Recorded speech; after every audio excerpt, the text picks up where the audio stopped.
ગુજરાતના જાગૃત નાગરિક ભાઈઓ બહેનો સૌને મારા નમસ્કાર।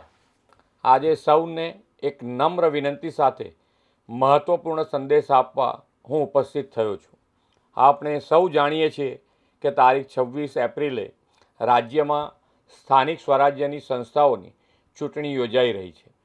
આ માત્ર એક ચૂંટણી નથી, પરંતુ આપણા લોકતંત્રનો પવિત્ર ઉત્સવ છે। લોકશાહી પરંપરાના મતદાન એ અધિકાર સાથે નાગરિક તરીકેનું કર્તવ્ય પણ છે।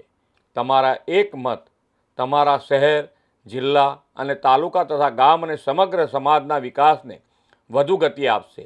એ માટે દરેક મત અમૂલ્ય છે।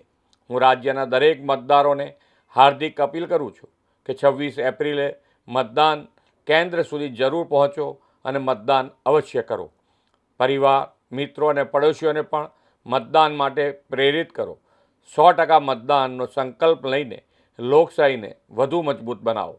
જે યુવા મતદારો આ વખતે પહેલીવાર પોતાના મતાધિકારનો ઉપયોગ કરવાના છે, તે સૌ યુવાનોને પણ મારી શુભકામનાઓ। સૌ સાથે મળીને જનભાગીદારીથી વિકસિત ભારતથી વિકસિત ગુજરાતના નિર્માણ માટે આપણા પવિત્ર મતાધિકારનો અવશ્ય ઉપયોગ કરીએ। ચાલો 26 એપ્રિલે આપણે 100% મતદાન કરીને લોકશાહીના આ મહાપર્વને સફળ બનાવીએ। ભારત માતા કી જય, વંદે માતરમ, જય જય ગરવી ગુજરાત।